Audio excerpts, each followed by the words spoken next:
ನಮಸ್ಕಾರ ವೀಕ್ಷಕರೇ, Karnataka power TV ನ್ಯೂಸ್ಗೆ ತಮ್ಮೆಲ್ಲರಿಗೂ ಸ್ವಾಗತ. ವಾರ್ತೆಗಳ ವಿವರ. ಒಳ ಮೀಸಲಾತಿ ಜಾರಿಗೆ ಆಗ್ರಹ. ಮಾದಿಗ ಸಂಘಟನೆಗಳ ಒಕ್ಕೂಟದ ವತಿಯಿಂದ ಇಂದು ಸಂಡೂರು ಸಂಪೂರ್ಣ ಬಂದ್ಗೆ ಜನಸ್ಪಂದನೆ. ರಸ್ತೆಗಿಳಿದ ಹೋರಾಟಗಾರರು. ಸರ್ಕಾರದ ವಿರುದ್ಧ ಆಕ್ರೋಶ. ಒಳ ಮೀಸಲಾತಿ ಜಾರಿಗೆ ಒತ್ತಾಯ. ವ್ಯಾಪಾರ ಸಂಚಾರ ಸಂಪೂರ್ಣ ಬಂದ್. ಒಳ ಮೀಸಲಾತಿ ಸಂಪೂರ್ಣ ಜಾರಿಗೆ ಆಗ್ರಹಿಸಿ ಇಂದು ಸಂಡೂರಿನಲ್ಲಿ ಸಂಪೂರ್ಣ ಬಂದ್ ಆಚರಣೆ ನಡೆಯುತ್ತಿದೆ. ಹೋರಾಟಗಾರರು ಸರ್ಕಾರದ ವಿರುದ್ಧ ಆಕ್ರೋಶ ವ್ಯಕ್ತಪಡಿಸುತ್ತಿದ್ದು ಜನಜೀವನದ ಮೇಲೆ ಪರಿಣಾಮ ಕಂಡುಬಂದಿದೆ.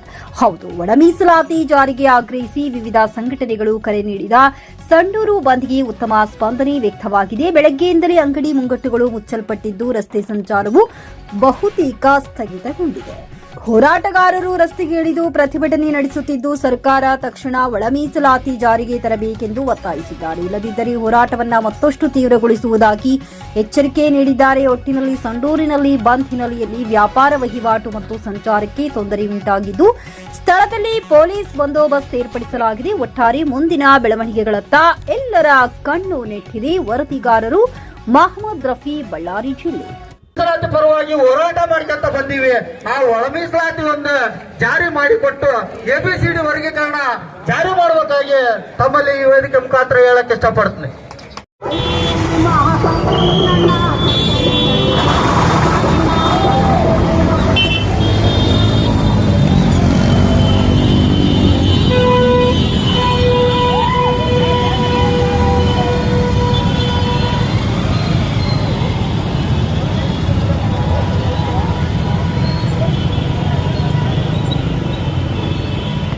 ಅಣ್ಣ ತಮ್ಮಂದಿರೇ, ಅಕ್ಕ ತಂಗಿಯರೇ ಹಾಗೂ ಈ ಒಂದು ಬಂದ್ ಕಾರ್ಯಕ್ರಮಕ್ಕೆ ಸಹಕಾರ ಮತ್ತು ಸಹಾಯಧನವನ್ನು ಮಾಡಿರ್ತಕ್ಕಂಥ ನನ್ನ ಅಣ್ಣ ತಮ್ಮಂದಿರೇ ಹಾಗೂ 17 ಮಂದಿ ನಮ್ಮ ತಾಲೂಕು ಅಧ್ಯಕ್ಷರುಗಳೇ, ಮಾದಿಗೆ ಸಂಬಂಧಿತ ತಾಲೂಕು ಅಧ್ಯಕ್ಷರುಗಳೇ, ಬಂಧುಗಳೇ, ಇವತ್ತು ಮಾಡಿರ್ತಕ್ಕಂಥ ಒಂದು ಈ ಬಂದ್ ಕಾರ್ಯಕ್ರಮ ನಮ್ಮ ಮೀಸಲಾತಿಗಾಗಿ ಏನು ಹೇಳ್ತೀವಿ ಅಂತ ಹೇಳಿದ್ದಾರೆ. ನಾಳೆಯ ತೀರ್ಪು ಏನಾಗುತ್ತೆ ಅನ್ನೋದ್ರ ಬಗ್ಗೆ ನಾವು ಮತ್ತೆ ಸೋಷಿಯಲ್ ಈ ಸಭೆ ಮೂಲಕ ನಾನು ತಮಗೆ ತಿಳಿಸ್ತಾ ಇದ್ದೇನೆ. ನಂತರ ಸನ್ಮಾನ್ಯ ಸಿದ್ದರಾಮಯ್ಯನವರೇ, ನಾನು ನಿಮಗೆ ಒಂದು ಪ್ರಶ್ನೆ ಕೇಳ್ತಾ ಇದ್ದೀನಿ. 2 ಸಲ ಸರ್ಕಾರದಲ್ಲಿ ನೀವು ಮುಖ್ಯಮಂತ್ರಿಗಳಾಗಿ ತಾವುಗಳು ಬಡ್ಜೆಟ್ಟನ್ನು ಘೋಷಣೆ ಮಾಡಿದ್ದೀರಿ. ಆ ಬಡ್ಜೆಟ್ ದಾಖಲೆ ಬಿಟ್ಟರೆ ಶೋಷಿತ ಸಮಾಜದ ಪರವಾಗಿ ನಿಮ್ಮ ಕೊಡುಗೆ ಏನು? ಶೋಷಿತ ಜನರ ಪರವಾಗಿ ನಿಮ್ಮ ಕೊಡುಗೆ ಏನು? ಕಣ್ಣೊರೆಸುವ ತಂತ್ರ ಮಾಡ್ತಾ ಇದ್ದೀರಲ್ಲ, ಏನು ಮಾಡ್ತಾ ಇದ್ದೀರಿ ನೀವು? ಒಳ ಮೀಸಲಾತಿಯನ್ನು ಜಾರಿ ಮಾಡು ಅಂದ್ರೆ ನಿನ್ನ ಪಕ್ಕದಲ್ಲಿ ಸುಪ್ರೀಂ CMಗಳನ್ನು ಇಟ್ಕೊಂಡಿದೀಯ. ಸುಪ್ರೀಂ CMಗಳು ಯಾರು?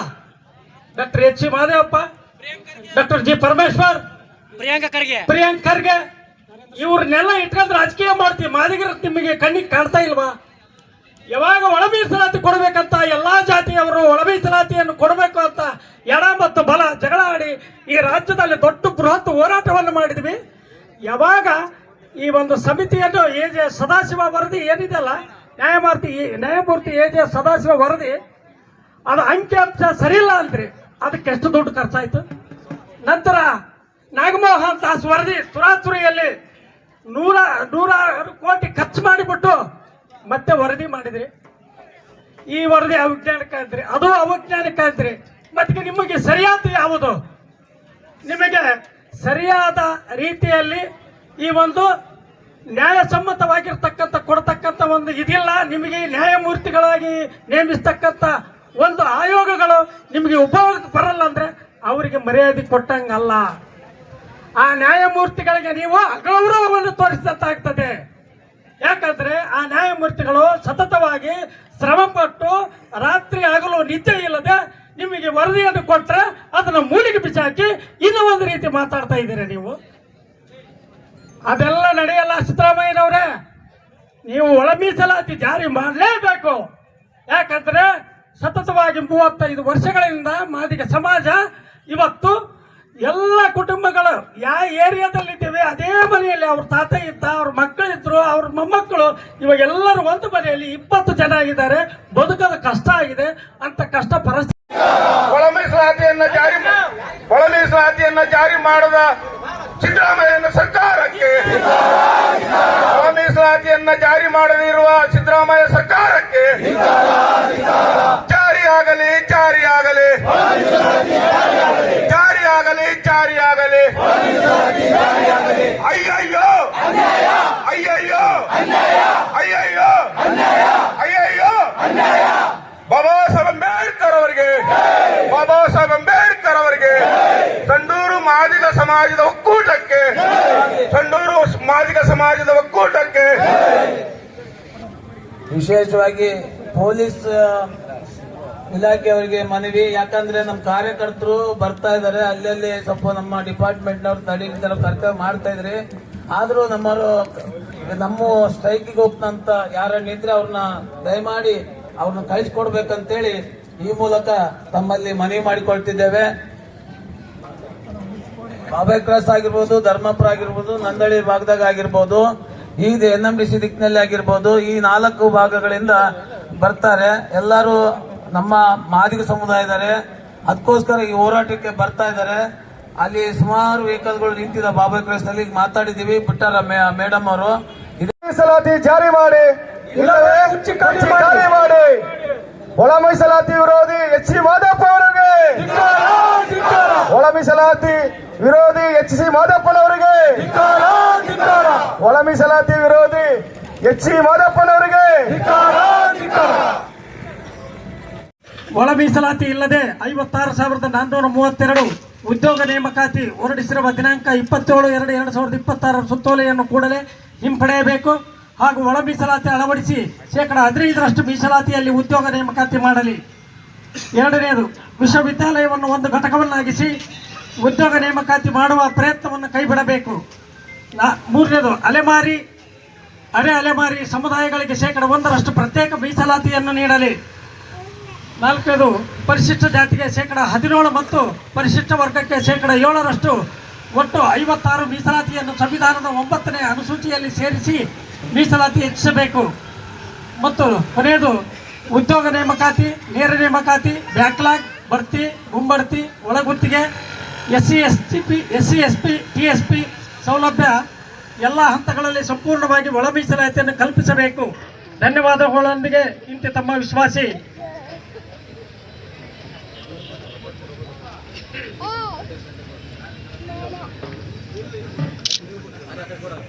ನನ್ನ ಅಣ್ಣ ತಮ್ಮಂದಿರಿಗೆ ಹಾಗೂ ನನ್ನ ಅಕ್ಕ ತಂಗಿಯರ ತಾಯಂದಿರಿಗೆ ನಮಸ್ಕರಿಸುತ್ತಾ, ಇವತ್ತೇನು ತಾವೆಲ್ಲ ಸಂಡೂರು ತಾಲೂಕಿನಲ್ಲಿ ಒಗ್ಗಟ್ಟಾಗಿ ಈ ಒಳ ಮೀಸಲಾತಿ ಬಗ್ಗೆ ಏನು ಹೋರಾಟ ಮಾಡ್ತಿದ್ದೀರಲ್ಲ, ಇದು ನನಗೆ ತುಂಬಾ ಇಷ್ಟವಾಗ್ತದೆ. ಯಾಕಂದ್ರೆ ಇವತ್ತು ಸಂಘಟನೆಗಳು ಒಡೆದು ಹೋಗ್ತಾ ಇರ್ಬೇಕಾದ್ರೆ ನೀವು ಮತ್ತೆ ನಾವೆಲ್ಲ ಒಂದು ಅಂತ ತೋರಿಸಿದಿರಲ್ಲ, ಇದು ಒಂದು ಒಳ್ಳೆ ದಾರಿ.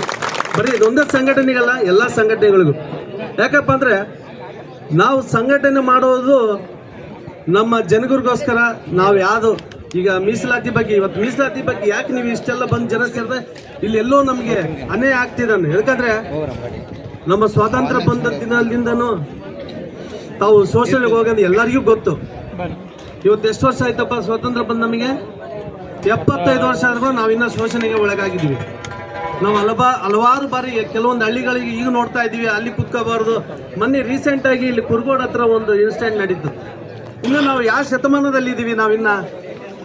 ಯಾಕಂದ್ರೆ ಮೊದಲಿಂದ ಶೋಷಣೆಗೆ ಒಳಗಾದ ನಂತರ ತಾವು ಅದನ್ನ ಬಿಟ್ಟು ಈಗ ಹೊಸದಾಗಿ ಯಾರಿಗೋ ಬಂದು ಏನೋ ಮಾಡೋದಕ್ಕಿನ್ನ ಅರ್ಥ ಇಲ್ಲ. ಈ ಸರ್ಕಾರ ಕೂಡಲೇ ಎಚ್ಚೆತ್ಕೊಂಡು ತಮಗೆ ಆಗಬೇಕಾದ ಒಂದು ಒಳ ಮೀಸಲಾತಿಯನ್ನು ತಮಗೆಲ್ಲರಿಗೂ, ತಮ್ಮ ಏನು ಈಗ ಸಂಘಟನೆಗಳು ನೀವೇನು ಬಂದಿದ್ರಲ್ಲ, ತಮ್ಮೆಲ್ಲರಿಗೂ ಸರ್ಕಾರ ಕೂಡಲೇ ಒಂದು ಸಭೆಯನ್ನು ಕರೆಸಿ ಈ ಮೂಲಕ ಅವರಿಗೆ ನಾನು ರೈತ ಸಂಘಟನೆಗಳಿಂದ ನಾವು ಕೂಡ ಎಚ್ಚರಿಕೆ. ಯಾಕಂದ್ರೆ ನಮ್ಮ ರೈತರು ಅಂದ್ರೆ ಎಲ್ಲರೂ ಇದ್ದಾರೆ. ರೈತರು ಜಾತಿ ಇಲ್ಲ, ನಮಗೆ ಒಂದೇ ಧರ್ಮ, ರೈತ ಕುಲ ಧರ್ಮ. ನಮಗೆ ಜಾತಿ ಇಲ್ಲ ನಮ್ಮ ರೈತ ಸಂಘದಲ್ಲಿ. ನಮ್ದು ಒಂದೇ ನಮ್ಮ ಅಂಬೇಡ್ಕರ್ ಅಂತ ಬರೆದಂತ ಸಂವಿಧಾನದಿಂದನೇ ನಾವು ಇವತ್ತೆಲ್ಲರೂ ದಾರಿ ಆದಿ ಬೀದಿಯಲ್ಲಿ ನಾವು ಇವತ್ತು ಇಷ್ಟೆಲ್ಲ ನಾವು ಕುತ್ಕೊಂಡಿದ್ದೀವಿ ಅಂದ್ರೆ ಅವತ್ತು ಅಂಬೇಡ್ಕರ್ ಅಂತ ಬರೆದಂತ ಒಂದು ಸಂವಿಧಾನದಲ್ಲಿ ನಮಗೆ ಏನು ಹಕ್ಕುಗಳಿದಾವೆ ಹಕ್ಕುಗಳೋಸ್ಕರ ನಾವು ಕುಂತಿರೋದಕ್ಕೆ ಎಲ್ಲ ಕಾನೂನು ನಮಗೆ ಸಪೋರ್ಟ್ ಮಾಡಿದ್ದೇವೆ. ಹಾಗಾಗಿ ನಾವು ಯಾವತ್ತು ಕಾನೂನು ಬಿಟ್ಟು ಯಾವತ್ತೂ ಹೊರಗೆ ಹೋಗ್ಬಾರ್ದು. ಕಾನೂನಲ್ಲಿ ಅಡಿಯಲ್ಲಿ ಕೂತ್ಕೊಂಡು ನಾವೇನು ಹೋರಾಟ ಮಾಡಬೇಕು, ಏನು ಹಳ್ಳಿಯಿಂದ ಹಿಡಿದು ಡೆಲ್ಲಿವರೆಗೂ ನಮ್ಮ ಕಾನೂನಾತ್ಮಕವಾಗಿ ಹೋದ್ರೆ ಮಾತ್ರ ನಮ್ಮ ಜಯ ಸಿಗುತ್ತೆ ಅಂತೇಳಿ ಈ ಮೂಲಕ ತಮಗೆಲ್ಲ ಎಚ್ಚರಿಕೆ ಕೊಡ್ತಾ ಇದ್ದೀನಿ. ಯಾಕಂದ್ರೆ ಇವತ್ತು ಹಲವಾರು ಶೋಷಣೆಗಳಿಂದ ತಾವೆಲ್ಲ ಅನುಭವಿಸ್ತಾರೆ, ಅದೆಲ್ಲ ನಮಗೆ ಗೊತ್ತದು, ನಾವು ನೋಡ್ತಾ ಇದ್ದೀವಿ. ಹಾಗಾಗಿ ತಮಗೆ ಈ ಒಂದು ಸಭೆಗೆ ಹೋಗೊಟ್ಟು ಈ ಸರ್ಕಾರ, ಯಾಕಂದ್ರೆ ಇದು ಬರೀ ಇದು ಸೊಂಡೂರು ಸಮಸ್ಯೆ ಅಲ್ಲ, ಇಡೀ ರಾಜ್ಯದ ಸಮಸ್ಯೆ, ಇಡೀ ದೇಶದ ಸಮಸ್ಯೆ. ಹಾಗಾಗಿ ಕೂಡಲೇ ಪರಿಶೀಲನೆ ಮಾಡಿ ತಮಗೆಲ್ಲರಿಗೂ ಒಳ ಮೀಸಲಾತಿ ಬಗ್ಗೆ ಹೆಚ್ಚಿನ ಆದ್ಯತೆ ಕೊಟ್ಟು ತಮ್ಮೆಲ್ಲ ಮನವೊಲಿಸಬೇಕಂತೇಳಿ ನಾನು ಈ ಮೂಲಕ ಸರ್ಕಾರಕ್ಕೆ ಒತ್ತಾಯಿಸುತ್ತೇನೆ. ಹಾಗೆ ಈ ಒಂದು ಸಭೆಗೆ ನನಗೆ 2 ಮಾತುಗಳನ್ನು ಅವಕಾಶ ಮಾಡಿಕೊಟ್ಟಂತ ತಮ್ಮೆಲ್ಲರಿಗೂ ನಮಸ್ಕಾರಗಳು. ಅಣ್ಣ ತಮ್ಮಂದಿರೇ, ಅಕ್ಕ ತಂಗಿಯರೇ, ಹಾಗೂ ಈ ಒಂದು ಬಂದ್ ಕಾರ್ಯಕ್ರಮಕ್ಕೆ ಸಹಕಾರ ಮತ್ತು ಸಹಾಯಧನವನ್ನು ಮಾಡಿರ್ತಕ್ಕಂಥ ನನ್ನ ಅಣ್ಣ ತಮ್ಮಂದಿರೇ ಹಾಗೂ 17 ಮಂದಿ ನಮ್ಮ ತಾಲೂಕು ಅಧ್ಯಕ್ಷರುಗಳೇ, ಮಾದಿಗೆ ಸಂಬಂಧಿತ ತಾಲೂಕು ಅಧ್ಯಕ್ಷರುಗಳೇ, ಬಂಧುಗಳೇ, ಇವತ್ತು ಮಾಡಿರ್ತಕ್ಕಂಥ ಒಂದು ಈ ಬಂದ್ ಕಾರ್ಯಕ್ರಮ ನಮ್ಮ ಮೀಸಲಾತಿಗಾಗಿ ಏನು ಹೇಳ್ತೀವಿ ಅಂತ ಹೇಳಿದ್ದಾರೆ. ನಾಳೆಯ ತೀರ್ಪು ಏನಾಗುತ್ತೆ ಅನ್ನೋದ್ರ ಬಗ್ಗೆ ನಾವು ಮತ್ತೆ ಸೋಷಿಯಲ್ ಈ ಸಭೆ ಮೂಲಕ ನಾನು ತಮಗೆ ತಿಳಿಸ್ತಾ ಇದ್ದೇನೆ. ನಂತರ ಸನ್ಮಾನ್ಯ ಸಿದ್ದರಾಮಯ್ಯನವ್ರೆ, ನಾನು ನಿಮಗೆ ಒಂದು ಪ್ರಶ್ನೆ ಕೇಳ್ತಾ ಇದ್ದೀನಿ. 2 ಸಲ ಸರ್ಕಾರದಲ್ಲಿ ನೀವು ಮುಖ್ಯಮಂತ್ರಿಗಳಾಗಿ ತಾವುಗಳು ಬಡ್ಜೆಟ್ಟನ್ನು ಘೋಷಣೆ ಮಾಡಿದ್ದೀರಿ. ಆ ಬಡ್ಜೆಟ್ ದಾಖಲೆ ಬಿಟ್ಟರೆ ಶೋಷಿತ ಸಮಾಜದ ಪರವಾಗಿ ನಿಮ್ಮ ಕೊಡುಗೆ ಏನು? ಶೋಷಿತ ಜನರ ಪರವಾಗಿ ನಿಮ್ಮ ಕೊಡುಗೆ ಏನು? ಕಣ್ಣೊರೆಸುವ ತಂತ್ರ ಮಾಡ್ತಾ ಇದ್ದೀರಲ್ಲ, ಏನು ಮಾಡ್ತಾ ಇದ್ದೀರಿ ನೀವು? ಒಳ ಮೀಸಲಾತಿಯನ್ನು ಜಾರಿ ಮಾಡುವಂದ್ರೆ ನಿನ್ನ ಪಕ್ಕದಲ್ಲಿ ಸುಪ್ರೀಂ ಸಿಎಂಗಳನ್ನು ಇಟ್ಕೊಂಡಿದೀಯ. ಸುಪ್ರೀಂ ಸಿಎಂಗಳು ಯಾರು? Doctor H C Mahadevappa, doctor G Parameshwar, Priyank Kharge, ಇವ್ರನ್ನೆಲ್ಲ ಇಟ್ಕೊಂಡು ರಾಜಕೀಯ ಮಾಡ್ತೀವಿ. ಮಾದಿಗರ ನಿಮಗೆ ಕಣ್ಣಿಗೆ ಕಾಣ್ತಾ ಇಲ್ವಾ? ಯಾವಾಗ ಒಳ ಮೀಸಲಾತಿ ಕೊಡಬೇಕಂತ ಎಲ್ಲಾ ಜಾತಿಯವರು ಒಳ ಮೀಸಲಾತಿಯನ್ನು ಕೊಡಬೇಕು ಅಂತ ಎಡ ಮತ್ತು ಬಲ ಜಗಳ ಆಡಿ ಈ ರಾಜ್ಯದಲ್ಲಿ ದೊಡ್ಡ ಬೃಹತ್ ಹೋರಾಟವನ್ನು ಮಾಡಿದ್ವಿ. ಯಾವಾಗ ಈ ಒಂದು ಸಮಿತಿಯನ್ನು ಎ.ಜೆ. ಸದಾಶಿವ ವರದಿ ಏನಿದೆಯಲ್ಲ, ನ್ಯಾಯಮೂರ್ತಿ ಎ.ಜೆ. ಸದಾಶಿವ ವರದಿ, ಅದು ಅಂಕಿಅಂಶ ಸರಿಯಿಲ್ಲ ಅಂದ್ರಿ. ಅದಕ್ಕೆ ಎಷ್ಟು ದುಡ್ಡು ಖರ್ಚಾಯ್ತು? ನಂತರ ನಾಗಮೋಹನ್ ದಾಸ್ ವರದಿ ತುರಾತುರಿಯಲ್ಲಿ 100 ಕೋಟಿ ಖರ್ಚು ಮಾಡಿಬಿಟ್ಟು ಮತ್ತೆ ವರದಿ ಮಾಡಿದ್ರಿ. ಈ ವರದಿ ಅವೈಜ್ಞಾನಿಕ ಅಂದ್ರಿ, ಅದು ಅವೈಜ್ಞಾನಿಕ ಅಂದ್ರಿ. ಮತ್ತೆ ನಿಮಗೆ ಸರಿಯಾದ ಯಾವುದು? ನಿಮಗೆ ಸರಿಯಾದ ರೀತಿಯಲ್ಲಿ ಈ ಒಂದು ನ್ಯಾಯಸಮ್ಮತವಾಗಿರ್ತಕ್ಕಂಥ ಕೊಡ್ತಕ್ಕಂಥ ಒಂದು ಇದಿಲ್ಲ. ನಿಮಗೆ ನ್ಯಾಯಮೂರ್ತಿಗಳಾಗಿ ನೇಮಿಸ್ತಕ್ಕಂಥ ಒಂದು ಆಯೋಗಗಳು ನಿಮಗೆ ಉಪಯೋಗಕ್ಕೆ ಬರಲ್ಲ ಅಂದ್ರೆ ಅವರಿಗೆ ಮರ್ಯಾದೆ ಕೊಟ್ಟಂಗಲ್ಲ. ಆ ನ್ಯಾಯಮೂರ್ತಿಗಳಿಗೆ ನೀವು ಅಗೌರವವನ್ನು ತೋರಿಸಿದಂತಾಗ್ತದೆ. ಯಾಕಂದ್ರೆ ಆ ನ್ಯಾಯಮೂರ್ತಿಗಳು ಸತತವಾಗಿ ಶ್ರಮಪಟ್ಟು ರಾತ್ರಿ ಹಗಲು ನಿದ್ದೆ ಇಲ್ಲದೆ ನಿಮಗೆ ವರದಿಯನ್ನು ಕೊಟ್ಟರೆ ಅದನ್ನು ಮೂಲಿಗೆ ಬಿಸಾಕಿ ಇನ್ನೂ ಒಂದು ರೀತಿ ಮಾತಾಡ್ತಾ ಇದ್ದೀರಾ ನೀವು. ಅದೆಲ್ಲ ನಡೆಯಲ್ಲ ಸಿದ್ದರಾಮಯ್ಯನವರೇ. ನೀವು ಒಳ ಮೀಸಲಾತಿ ಜಾರಿ ಮಾಡಲೇಬೇಕು. ಯಾಕಂದ್ರೆ ಸತತವಾಗಿ 35 ವರ್ಷಗಳಿಂದ ಮಾದಿಗ ಸಮಾಜ ಇವತ್ತು ಎಲ್ಲ ಕುಟುಂಬಗಳು ಯಾವ ಏರಿಯಾದಲ್ಲಿದ್ದೇವೆ ಅದೇ ಮನೆಯಲ್ಲಿ ಅವ್ರ ತಾತ ಇದ್ದ, ಅವ್ರ ಮಕ್ಕಳಿದ್ರು, ಅವ್ರ ಮೊಮ್ಮಕ್ಕಳು, ಇವಾಗ ಎಲ್ಲರೂ ಒಂದು ಮನೆಯಲ್ಲಿ 20 ಜನ ಆಗಿದ್ದಾರೆ. ಬದುಕೋದು ಕಷ್ಟ ಆಗಿದೆ. ಅಂತ ಕಷ್ಟ ಪರಿಸ್ಥಿತಿ